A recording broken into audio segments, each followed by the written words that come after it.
Hey guys, this is Reed back on behalf of LNR DBSCG, and today we're starting the first episode of our brand new podcast series called Slingin Cardboard. I have my co-host here with me, Laura. Hi. Got Laura with me, and we created this podcast to basically just talk about the game, talk about things that we like about the game, things that we don't like about the game, changes we'd like to see, upcoming sets, anything you could think of as far as the Dragon Ball Super card game goes. We created this podcast just to kind of be able to riff and talk about things and possibly engage conversation with you guys as well in the comments. Um, I love talking about the game. I know Laura's tired of hearing me talk about it all the time. Uh, so yeah, we're gonna kind of dive into it here. I guess it's just a little brief aside. Part of the creation of this podcast was actually, if any of you know Aspira on YouTube, I know he's prominent in the Hermit Style Discord as well as the Facebook group. But if you know him on YouTube as well, he used to have a podcast called the Super Combo Podcast, and I believe the last time he uploaded was a year ago, and so it hasn't been around for a while. I know he's mostly doing One Piece stuff now, and so I kind of wanted to, I guess, pick up where he left off or carry the torch, whether he wanted me to or not, or even would see this video ever. But I wanted to just kind of make this podcast a thing. And I know like Hermit Style has their own podcast, but I figured this would be a fun way to get ideas and just kind of shoot the shit as far as the game goes. Well, now's a really good time to start talking about the game in this format because there are a lot of new things happening right now, like with the new set coming out, the online option, just a lot of different things to actually discuss. Yeah, there's a big year, beginning of the year for the card game. I know they're closing out their 2022 season even now still, but like you have LCQs opening up, battle hours coming up. It's just a really and we have the digital version coming up in April. It's just a really good time to get into the game and a really good time to discuss the game as well. Speaking of which, I guess we'll go ahead and get into some of the topics that we have to talk about today. Yeah. Does that sound good? Yeah. All right. First thing I'd like to talk about is some of the new decks that are actually coming up in the set 20. Set 20 reveals were pretty slow for a while. I think we only got about 2 cards, you know, every couple days, especially this year. Or every day we just got like 1 or 2 cards that were shown off. The decks I mostly want to talk about are the blue decks, Android 18 and Android 21, and the green decks, Super 17, or I guess it's Dr. Mew and Android 20, or Dr. Giro, and the Super 17 stuff. And I guess also the green GT Goku deck, which I, spoilers, am not a huge fan of.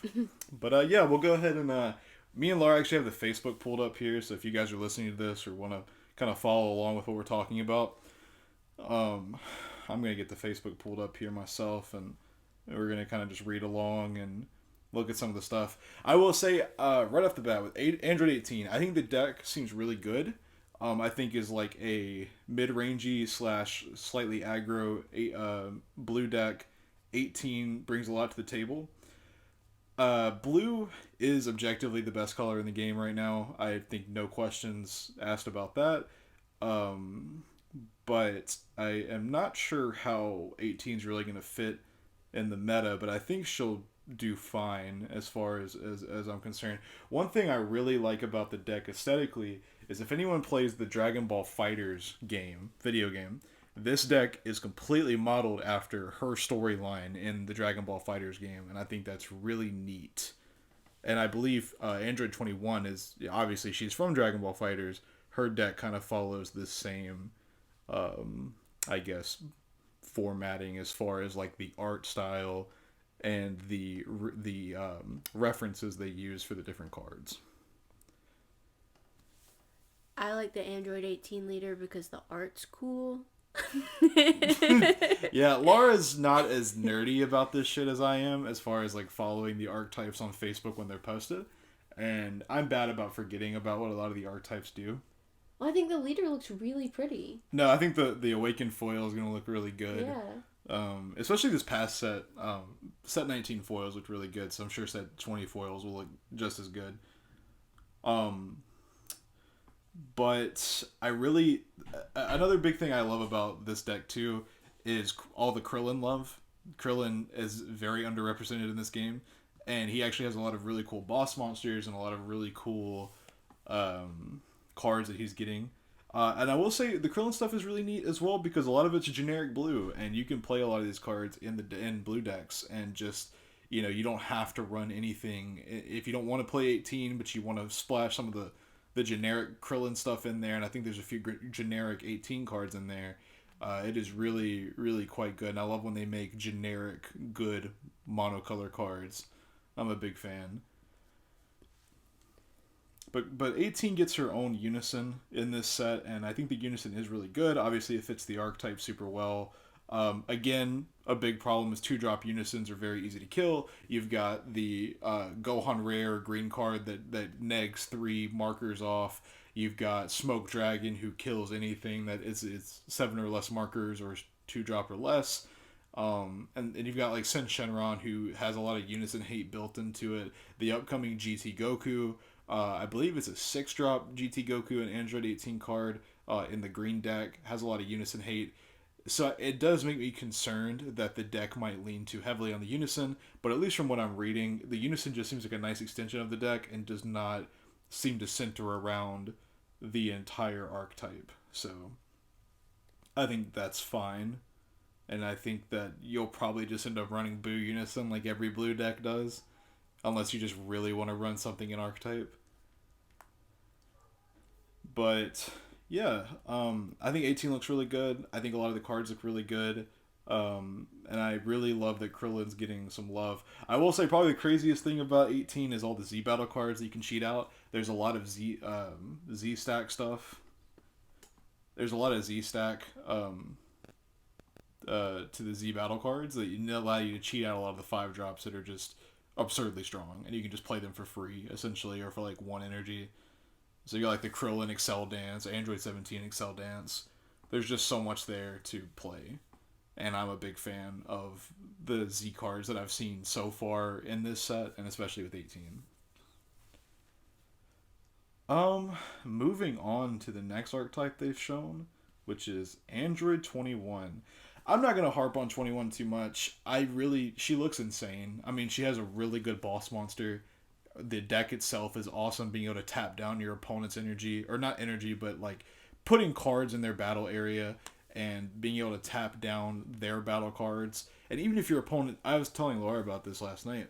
There's so many old 21 cards, and I believe there's a 16 card as well that allows you to play clone tokens to your opponent's side. So if your opponent's like, oh, I'm just not going to play battle cards and make my opponent like work or actually pay for their stuff, just punish them and play tokens and just use that to pay for excess energy. And like that itself is crazy. That like even if your opponent wants to lame you out and not give you anything to tap, who cares? You just force them to do it anyway. Exactly, and I think the deck is awesome. Obviously, the permanent not being able to like play extra cards on your on Awakened side is going to be a little weird to get used to, and there's definitely some interesting restrictions there. But I think the other restriction. Let me get this pulled up here. I think is you can't play battle cards on your turn. Yeah, during your turn you can't use skills to play battle cards. So like it kind of will lock you out of some counter plays on your turn. So there are some restrictions there. I think is like a balancing method, and I get that. But I still think this deck will be very good and will probably be the most played deck out of this set. And I would be honestly very surprised if 21 does not make a run in a lot of upcoming events. I think we'll see her a lot. I'm really curious to see if she kind of breaks the mold. I think in this set I haven't been totally impressed by a lot of the leaders, but 21 right now looks like the strongest one by far. And some more really cool art for the leader. Yeah, I mean the art is fantastic, and especially on the Z Battle cards too. I mean it just looks super good. But you really think it's good enough or has the potential to go far? Yeah, I haven't got to play test the deck myself, but I think a lot of the community feels like this deck has a lot of high hopes and a lot of potential to it.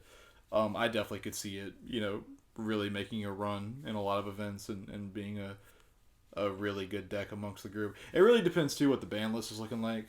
I don't think they'll ban leaders, but I'm sure there'll be some leaders that get hit. And especially if any of the blue stuff gets knocked down anymore, I could definitely see 21 kind of sneaking up and taking that spot as the top blue deck up there with like God Goku and stuff like that. Yeah. Yeah.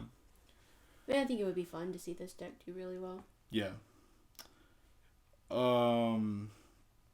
Next, the one that I'm excited for that everyone seems to not really be a fan of is Dr. Gero, or Android 20, and Dr. Mew. Green obviously is in a really weird spot because green is not the best color, and it never has been. It probably never will be. What's up? Except for cold. I mean, cold was never the best deck either, but it was good. It's good. Yeah, it's because cold has his own archetype and he's not tied to useless green shit. But yeah, Dr. Mew and Android 20 seem very interesting. I like the Super 17 cards a lot. I love that the deck got 3 separate Z leaders that all do different things that all can be played on top of each other and you just kind of cycle between. And I think the archetype does seem quite good. I'm just a little concerned that the boss monster, the 8-drop Onyx Lightning Super 17, does not have Deflect. He does pick up Barrier and Dual Attack and Double Strike and all that good stuff, but no Deflect definitely hurts. Even though cards like God Sealing aren't in the aren't hanging around, but there are a lot of there's some stuff that can mess with it, and I guess just not having that extra layer of protection is a little concerning. But I suppose that the ban of God Sealing made them just not want to put Deflect on that card for whatever reason. But I will stand by most boss monsters suck if they don't have Deflect. And the other bad thing about the Super 17 is, if you do play him and you pick up the Double Strike Barrier Dual Attack, like, that's great. And he's a blocker that can restand off of your Z leader. But I don't know. This card can't come out until turn 4. It costs you 2 energy to play, and he's good. I just don't know how good he's going to be compared to a lot of other green boss monsters, but we'll definitely see. But I'm very excited about the deck, and it seems really, really cool. And if nothing else, the leader foil is going to be amazing because it looks amazing. But I do like the chain of the 17s and the Super 17s. They all look really good. So we'll see. And moving on to the shittiest deck that I've seen in a while, this really weird and convoluted Super Saiyan 4 Son Goku betting it all deck. The deck is really restrictive for seemingly no reason. I think the only good card is the 6-drop, which, Laura, I think you can go over 2 more.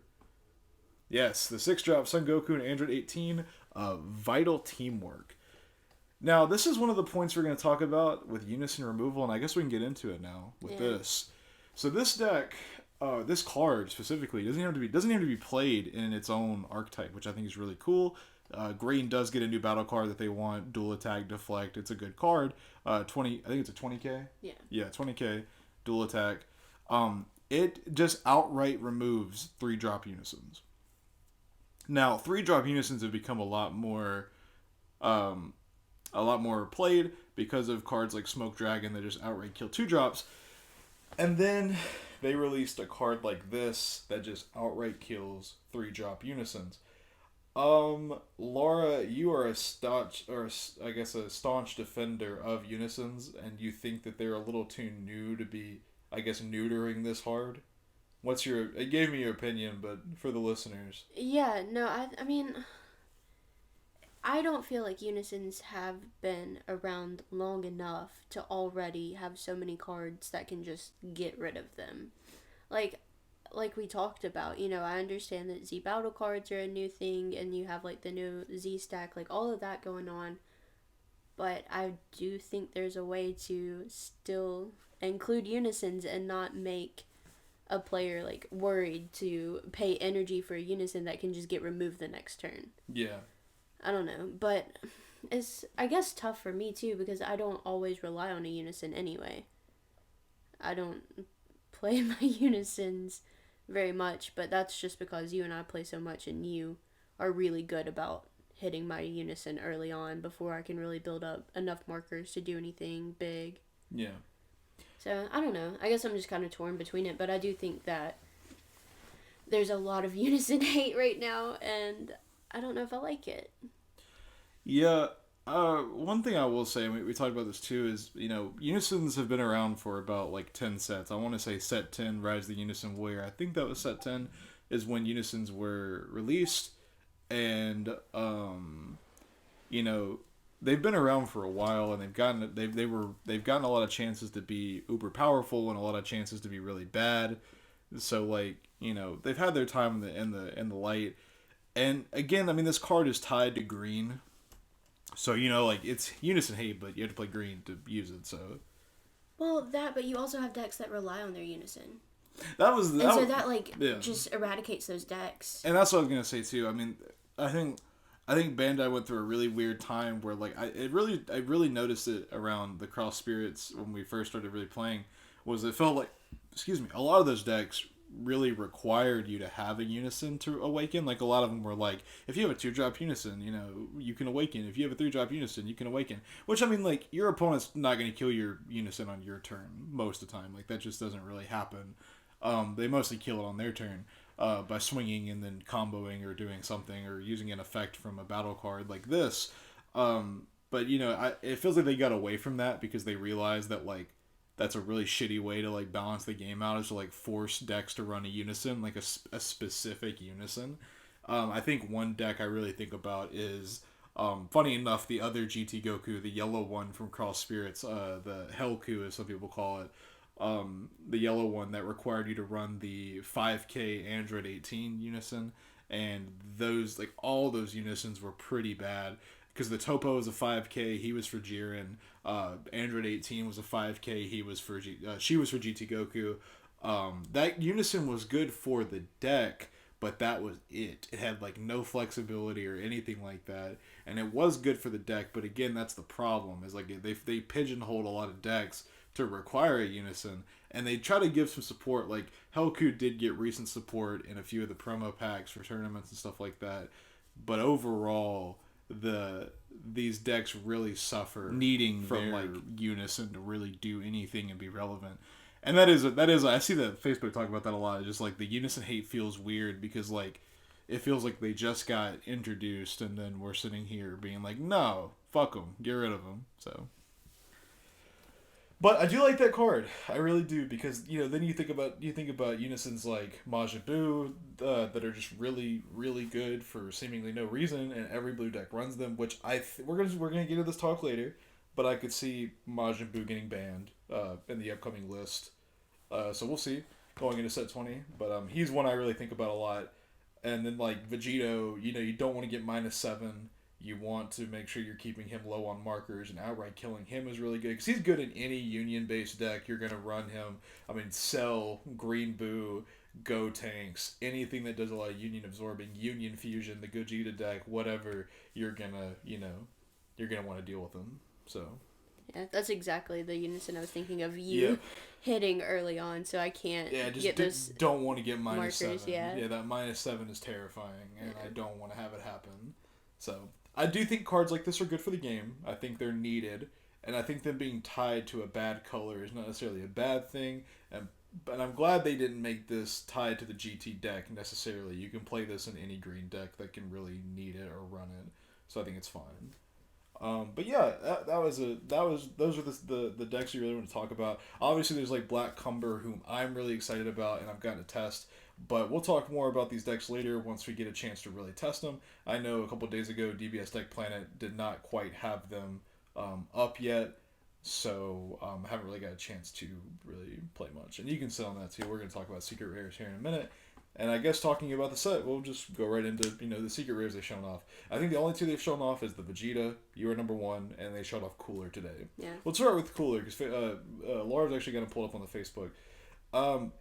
I'll say this. I want your opinion on this too. Cooler's art looks pretty bad, at least on the Facebook. Maybe in person it looks better. Typically these Secret Rares in person look way better. I am not a fan of the piss color on the piss color, like the piss colors. Yeah, I mean, I wish the background was a bit different, Even a darker but shade of yellow or like a, it would look better. yeah, if it was darker, I think it would look better, or just like a different color altogether. But Yeah. I do think, like you said, in person it's gonna look Yeah, better yeah. because a lot of that's gonna be gold foil, It will right? be, So yeah, yeah. it'll look different Yeah. in person. It always looks way better in person. Yeah. Because I wasn't a fan of the Vegeta one either. When they showed it in person, I was like, oh, it looks much better. Yeah, but just looking at it on the screen, like, Yeah. no, It looks pretty bad. I saw a few people complaining that they wish it had been a Jiren card. That doesn't make any sense because Jiren doesn't really go in this set at all. Whereas this is technically cooler Zeno, even though interesting little tidbit here. He's just a cooler card. He is not cooler Zeno, which is very interesting. I wonder if there's any kind of other like cooler based decks that he could possibly kind of fit in, since he's a black card, but he's no specified cost, so he could just be ran wherever you want him to. This card's broken as shit. This card is Yeah. very strong. 5 energy is a big investment. Obviously, like ramp decks, I could definitely see this guy being ran in. Beerus ramp, if you wanted to run, if you wanted to run Vegeta ramp, any kind of ramp based deck. I mean, even 21 can ramp a little bit. I could definitely see this guy showing up. But let me pull him up on my phone so I can kind of go over him. Okay, so in case you don't know, if you haven't seen him, when he's played, you choose all of your opponent's battle cards, ignoring barrier and warp them off. Then your opponent chooses 5 cards in their hand and adds them to their Z energy, and he gains barrier for the turn. So he is a double strike blocker who picks up barrier on play. So like, any kind of on play autos, like obviously Frieza Charismatic can't hit him, but if there's any kind of like bottom decking or anything like that on play off of a counter play, he's not going to get hit by it. Same with like anything that has to activate off the auto, he's not going to get hit by that. Like Trunks, 3-drop Trunks is not going to be able to rest him because he'll pick up barrier before that auto resolves. So he's really good. He does cost 5 to play, and you can't play him any later than turn 4 for your opponent because they have to have 4 energy for you to play him. But he does have a really, really good activate main / battle. If this card's in rest mode and you place 2 of your opponent's Z energy in their drop area, you can switch him back to active mode. So he kind of picks up pseudo dual attack in that regard too, which is really, really strong. And I like that they made it a main / battle because even if they negate, you can just activate main and swap him back anyway. Like you don't need the activate battle. Yeah. So yeah, he's very good. I really like Cooler a lot. I think the art will look much better in person. But right now I'm not totally sold on it. But I'm glad to see Golden Cooler get some representation. I don't think he has any other card in the game. I think that's the first Golden Cooler card in the game, which is really cool. I love when they do stuff like that. Yeah. And he's very deserving of one. He's really cool. So I'm down for this. And he's not Cooler Zeno. I am wondering why. I wonder if he'll get errated and be Cooler Zeno. I don't know. We'll see. Bandai is not shy to errata cards because their translation team is bad. Sorry. That's just true. Alright, and then the other secret rare they're showing off, whom I am a big fan of now that I've seen him in person, the You Are Number 1 Vegeta. Okay, huge missed opportunity in this card if you're looking at it. It's Vegeta crouched down, obviously giving his speech to Goku about how he's, way better than everybody else, blah, blah, blah. But I don't like that they just put the Vegeta art in the background as well of the card. Why is it not Goku in the background? I don't really get that. But yeah, I mean, you have an activate main / battle where if you have a mono yellow Saiyan leader and you can rest mode something ignoring barrier on your opponent's side and play any yellow, not mono yellow by the way, just yellow Son Goku card from your deck, and it picks up triple strike and dual attack. Like, that is absurd to me. People were pointing out some Gokus you could use. I think the one... I can't remember his name off the top of my head, and someone in the comments might be able to correct me on this, but it's a red-yellow Son Goku with... he's a 5-drop. He has critical, and so he's a 20k base, so he'll pick up 30k, and then he'll be 30k crit, triple strike, dual attack. So just really stupid, and your opponent just really can't do much about it. So, yeah, really, really strong card, really, really good. And I like it a lot. So, not really much to say with that one. It's just a really, really good card if you're running a mono yellow Sand Leader, which there are quite a few that are decent. So, Yeah. no. All right. So those are the secret rares in the upcoming set. We talked about the decks as well. Do you want to pick the next one we talk about? We got a few options here. We can talk about the decks we've been playing, upcoming ban list that we might be looking at, and the digital version of the card game. Yeah, I want to talk about the ban list because I really want to hear your thoughts on it. We haven't talked about it much. Yeah, I guess as far as the ban list, I don't know what I want to see just yet. It seems, I will say, at least from the tops that I've been seeing around, and I mean, granted, I don't look at every single like LCQ or like I don't see every single tournament, but it looks like a lot more diverse decks have been kind of popping up since the last ban list to like, um, so Gogeta's not showing up as much as he used to. Super Saiyan 4, Omega has absolutely fallen off what seems to be the face of the earth. I'm sure there are people that still play him, but at least as far as like tournament topping, I do not see his name come up very often anymore, which is interesting. Um, but as far as the upcoming ban list, the only thing I could see just being a pretty, I don't want to say absolute, but like an 80% chance would be Boo Unison. I could see Really? getting used. It's just, it's overplayed. And it seems like every blue deck runs it, including the ones that I play, because I love Boo Unison. He's really good. But the thing that worries me is that they love to ban things that get played a lot in the same decks, and he's one. Every blue deck, regardless of whether they have a Unison to run, to make their engine work, you're probably going to squeeze a copy of Boo Unison in somewhere. Yeah. It's just that strong. It's just a really strong Unison that you really can't ignore. And obviously he has no way of gaining markers, but he can be hard to kill if your opponent knows how to protect him.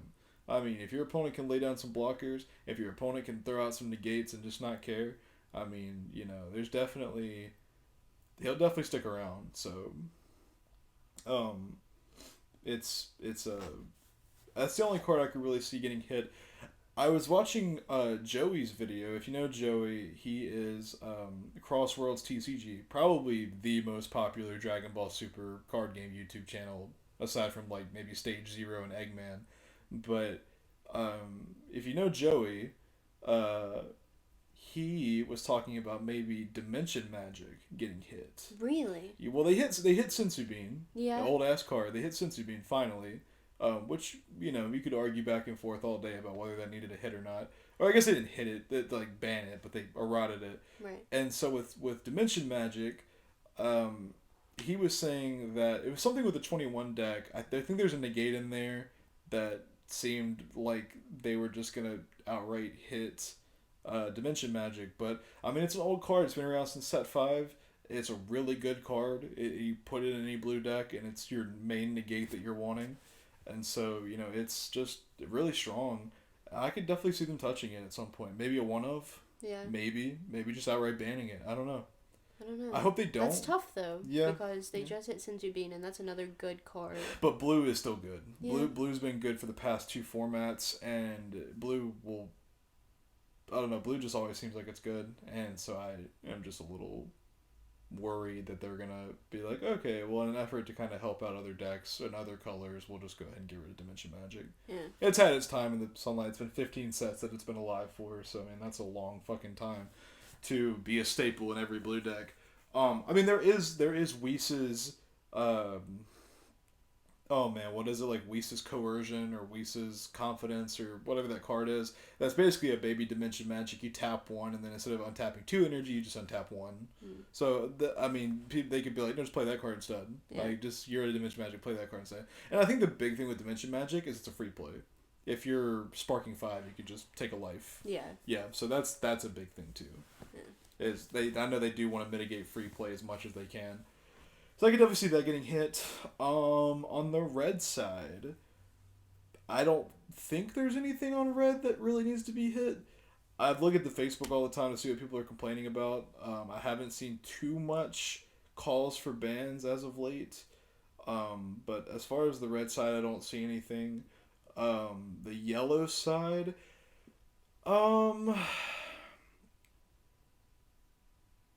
don't know. I don't think there's anything on yellow I'd even touch either, to be honest. I really don't think there's anything on yellow I'd touch. And then green will never get touched by the ban list, so Yeah. I mean, other than just Dimension Magic and Boo, if they want to errata a few things, sure. But as far as outright banning, I think those are the only two.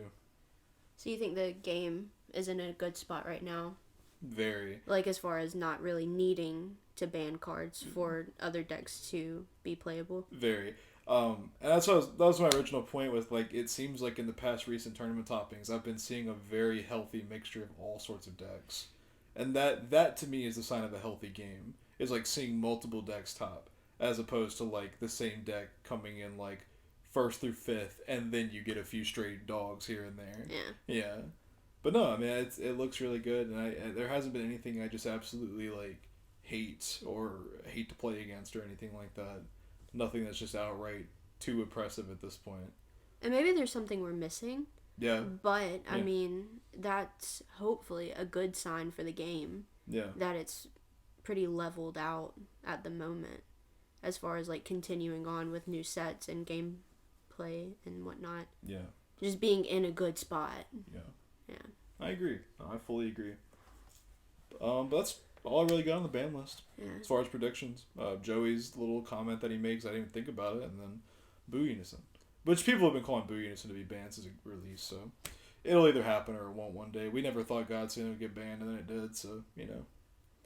Why don't we talk very briefly about what decks we're playing now? Yeah. Me and you. Why don't you start us off? So I was running Yellow Trunks for a while, Trunks and Vegeta. That was a lot of fun. It was very different. I had not played Yellow before. I'm usually a red player. Mm-hmm. I like my cheap stuff and Red and King Cold. what do you call them? Brain dead decks. Yeah, Like yeah. no thought behind it. No thought, head empty. But Yeah, Red and King Cold. But yeah, that was a really fun deck. But right now, currently, I'm running Majin Buu, Yep. the Green Buu deck. Yep. And having a lot of fun with that. That's also different. I played Cold, but that's a whole thing on its own outside of just being green. Cold's just a good archetype. Yeah, Cold is just cold. Cold could be any color, and he would still be solid. So. But I've Yeah. really enjoyed Boo. It's been a lot of fun. I finally won a game last night. I got to play Selzeno. That's the big boss that we run. Yeah. So that was exciting. Running the blue 9-drop Cell. Yep. Played him. Yeah. Last night was a really good game. Uh, but Boo's been a lot of fun. I like that I can Union Absorb. I like the Awakening for leader. I mean, it's fine, 4 or less life. Because then you have to get to 3 life to Z-Awaken. I really like the Z-Awaken leader. I like taking cards from my opponent to help get my Activate main on the Z-Leader. I can pick up some skills, dual attack, double strike, whatever is available. So I've had a lot of fun with Boo. I'm going to be sticking with it for a while. Yeah. Yeah, Boo's a deck I wanted to play back when it came out in Cross Spirits. It definitely wasn't on the level that it is now. I think it was always a sleeper green pick, but I think green is always kind of moving around because there's just like dedicated green players are always looking for something new or like something interesting or something degenerate. I do think that the anniversary box was a huge help to the deck. That Z leader is insane. Just a really strong 20k body that can pick up any skill off of a drop area card or something that doesn't have barrier. So just really powerful. But yeah, I helped her kind of round it out a little bit. A few of the key points were like, she was talking about, like, I think it's called like the Ultimate Bio Android 9-drop Cell is just a green staple almost, just really good.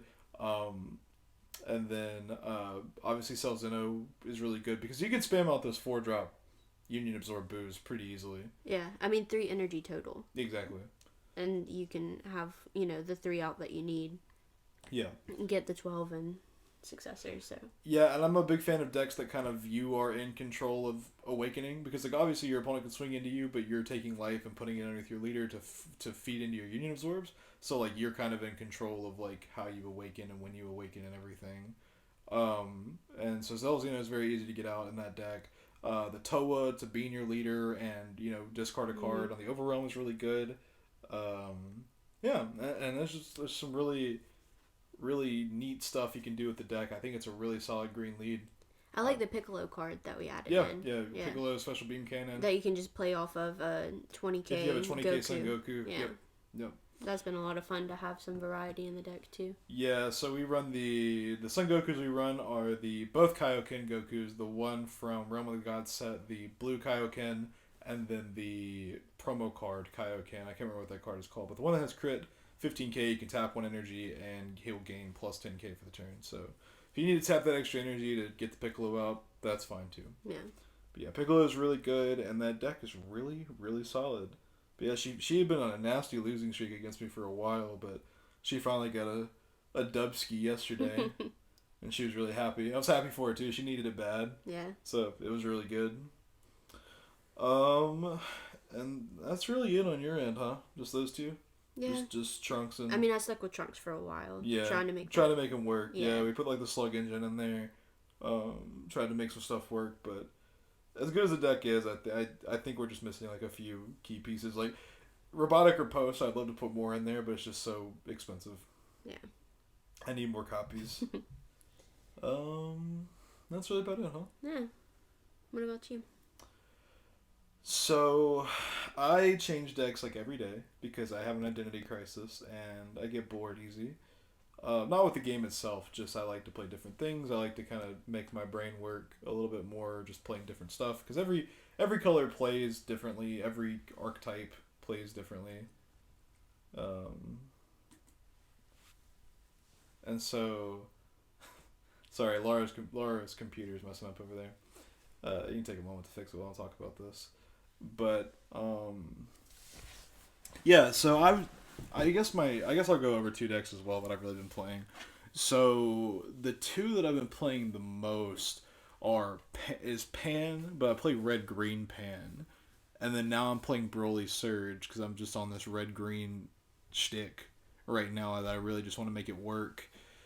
And Pan is fun. Because you get to bean cards so much, and like the archetype itself is really good. That starter Pan, by the way, reboot Pan, if you're not aware, the one that got rebooted in the when they started announcing Z leaders and Z battle cards. But yeah, Pan's super good. I mostly just run red green for aggro. So you're spamming out like Gogeta Meteoric Explosion or whatever that card's called. You've got the Beerus who can grant something double strike. Typically give that to the Super Saiyan 4 since his returned. Because he can get dual attack. You've also obviously got the Z battle card that burns your opponent and then can swing for double strike and pick up barrier. There's just a lot of stuff you can do there, and it had a lot of success in locals, and it had a lot of success just playing with Lara as well. I mean, I think there was one game I killed you on like turn 2. Yeah. Yeah, it's just like mega aggro. You can just kill someone even with the ban to Heartfelt Plea. Rip. You can make it work. Yeah, rip Heartfelt Plea. Pour one out for the homie, but you can make it work. And then Broly Surge is one that's new for me. It's one I used to play. It was bad. It got support in the anniversary box. It's still bad, but it works a little bit better. And that Z Battle card is really nice. I just took a lot of the red green stuff out of Pan, put it into there. It's real combo heavy, so I'm just focusing on maximizing draws, and getting and it's really a burn deck. So it focuses a lot on Alliance. It focuses a lot on the Piccolo Junior, Eradicator of Peace, Alliance. It's focused a lot on like what is that one card that counter reversal that burns on a counter. The counter reversal Broly. And I also play Defender of Life in there so I can burn a life. Like, it's just a lot of burn damage at one time. Yeah. And when it works, and when it doesn't, it definitely doesn't. But, it's just fun, and it forces me to play. I think playing bad decks can make you appreciate the good decks that are out there. But it also, when you win with those bad decks, it makes you feel, I guess, like a better player because it feels like you won it as opposed to your archetype or your deck winning for you. Not that there's anything wrong with playing meta, but that's just kind of my mindset to it. Well, I was gonna say, like, not only does it make you feel like that, it does make you a better player because you don't have as much to work with. Exactly. So you really have to think all of your plays through and make sure that what you're doing is going to make sense for the next turn, and you're setting things up the way they need to be. Right, exactly. But yeah, Broly Surge has been really fun. I guess some other honorable mentions would be like Shadow Dragons, who have not gotten support in a long time and need a lot of help for the mill strategy. Bardock Xeno, the starter deck, got I think that's Reborn from Darkness, Mass Saiyan. That one got support in the anniversary box. Played that one for a little bit. Played Vegeta Ramp for a little bit, and Zamasu Wish, which also got help in the anniversary box in a very shitty and bad Z leader. So that's cool. What, you started building a Dende deck today? Yeah, I got my Dende lead, my Son Goku, what is it, Power Restored, or Wishes Restored, or something like that. My new Wish lead that I'm going to try out for a little bit. Very old Wish leader from like set 7, set 6. So that'll be fun to try that out. But I'm a big fan of Wish leads because it's like the show. You got to search for the 7 Dragon Balls. That's the whole idea of the TV show. So it's just fun. Just a fun little thing. Speaking of Zamasu, I believe that the next Ultimate deck coming out in like that March, April, May, springy time is supposed to be a Goku Black deck, a retread of the OG blue one. Praying to the sweet Shinron above that is a good deck because I really am interested in it and I'd love to play it. So I hope that's actually what's coming pretty soon. You've talked about that. I hope it is too. Yeah. We're both big Goku Black fans. Definitely Lara more than me, but as far as like the card game, I love Goku Black, and he deserves more representation in this game. But yeah, that's really about it as far as decks we've been playing. We have 2 other points here. One we can go over very briefly is just locals and the support for the game. Yeah. That's a tough topic. We don't live in an area where anyone else plays, so we just play with each other. Otherwise we have to drive like an hour and a half, 2 hours away to play. So like locals are something we do here and there. We're trying to be, they may be called locals, but they're not. they're not local. They're not local. But we're trying to be more involved in those as much as we can, like around work and everything. It's a lot of fun being able to play against other people.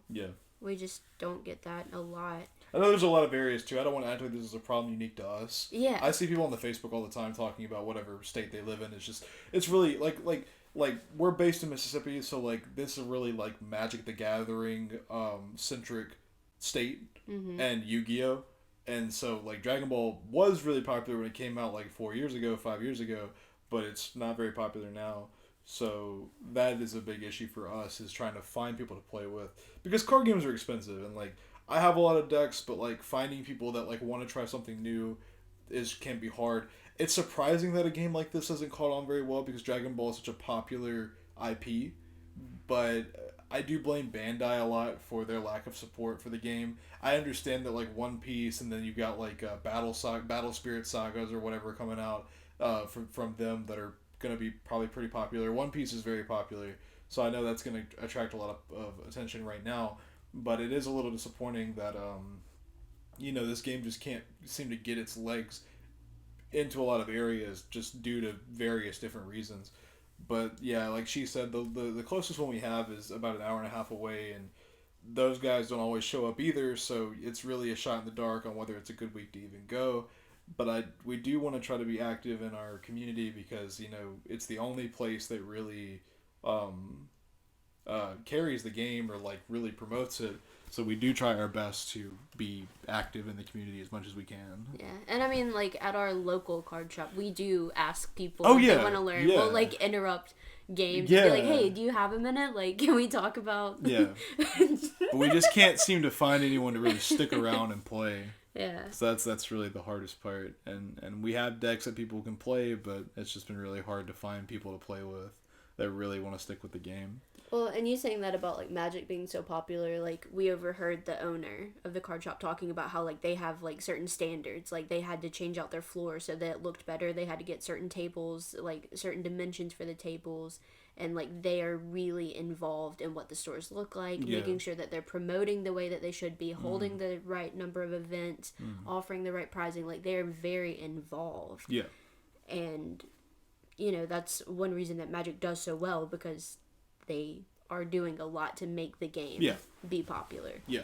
And I don't know, maybe it's just me, but I don't ever see any advertising for like DBS. Like, No, I don't either. I see Magic advertisements Yeah. all the time, and maybe that's just, like you said, the region we're in. It's the more popular game, but Yeah. as much as I talk about Dragon Ball, you'd think I'd get some targeted ads here and there. I think the closest thing I see to the card game being advertised is like I play the mobile game Dokkan Battle, so like I'll see some card stuff in there every now and again as an ad. And then I know when they advertise Battle Hour every year around this time, they Yeah. always do something for the card game, and that's the only time. But this does kind of segue into our last topic for today, the digital version coming in I think April. Yeah. Yeah, I believe it's April or May is when the digital version's coming. That to me will be it'll be a make or break moment for the game. This, I will be honest, I think this is showing up 5 years too late. This should have already kind of been a thing from the beginning. It should have, Yeah. but even then, 2020. Like, Yeah. they should have started releasing some sort of online option. There is the app that you can play the tutorial on, but they It's never shit. updated it, and it's shitty. It's really bad. Hopefully the digital version isn't like that. Yeah. Exactly, because man, that's a rough experience. But yeah, I think that this will be a huge make or break because that will be their opportunity to advertise it. The thing that concerns me, and me and Laura have talked about this before, the thing that concerns me about the digital version is I don't want it to be a gacha game. I don't want to rebuy all the cards that I already own in real life. Yeah. I already spend a lot of money on this game. We both do. I spend too much money on this game, admittedly. And I really don't want to have to rebuy every single set that I have. Do I think they'll give you every card on release? No. And nor do I think they should. They're a company like everybody else that wants to make money, so I'm sure they'll monetize it in some way. But I really hope that for new players coming into the game, as well as returning vets that already own a lot of cards, they kind of make it accessible. They let you get things through playing the game. They let you get things through playing the game. They let you experience the game for what it is. And hopefully they teach really well too. I will say, one comparison I want to make. Shout out to Magic the Gathering Arena. I'm not a huge MTG guy, but I have played the Arena a few times, and their tutorial is really good. Their tutorial is super good. I learned how to play Magic through some friends and through that tutorial. Bandai, if you ever hear this, you never will, but if any Bandai executive ever hears this, model your freaking tutorial after the MTG Arena guys, because they did a great job. I don't know. I think the online option is exciting. No, it's super exciting. I'm very excited. I told Brandon about it too. Yeah, hopefully it will encourage new players. Yeah. Because it's online, you can just pull it up, on your computer, sitting at home, check it out, and then go, oh, hey, this is fun. Yeah. Let me go to Yeah. my local card shop and find those two people that constantly ask me to play with them. I hope that they put it on consoles as well. I don't know if it's going to be like a Steam thing where it's only on your computer. I hope they put it on consoles. That would make it a lot more accessible. Maybe some cross-play so people can play it over different systems. Oh, like you can play Dokkan on, right? Like, No, I'm talking about like putting it on like an Xbox. no, I know, but what game was it that you could play Dokkan? Like, in the game? Oh, that's the Japanese Super Dragon Ball Heroes. Yeah. Yeah, well that was across everything they had. That's what I'm saying. Like, you could Yeah. do, like, similar things like that in other games to, like, promote it. Yeah, so I mean, yeah, there's all sorts of stuff they could do. But I hope that they make it as accessible as possible. I know Master Duel is huge with Yu-Gi-Oh! And even I played Master Duel for like a good bit. So if they can even model some of it off of Master Duel, some of it off of MTG Arena, they'll do a great job. So that'll be a huge make or break time for the card game. And I want them to make as much money as possible because I want this to be kind of like a renaissance area for the card game. A renaissance time period for the card game. Mm-hmm. That's ultimately what I would want out of the digital version. It's just to make it accessible for a bunch of new people that maybe wanted to play the game but couldn't like justify spending the money. Even though admittedly these cards aren't the most expensive. I mean, if you've ever seen if you ever played a card game, if you've ever seen like a Pokemon card or a Yu-Gi-Oh card, some of those things are outrageously expensive. But with a Magic too, but it feels like with DBS there's just not that many expensive cards. And stuff's getting reprinted all the time, so it goes down in value more and more. But yeah, hopefully the digital version knocks it out of the park, and I will be eagerly waiting for it in April when it comes out. Yeah, Yeah, really excited. yeah. And I believe that is it for today. Yeah. Any final points you want to hit today? No, I think I said everything that I have to. Yeah, same here. Well, solid first episode. I mean, it feels like we got everything off our chest for this week that we really want to talk about. Probably this video is gonna go, or the podcast video is gonna go out early this week, maybe around that Monday Tuesday slot. We have a video out now today. Today's Sunday, the 12th. Um, and so we have a video out today.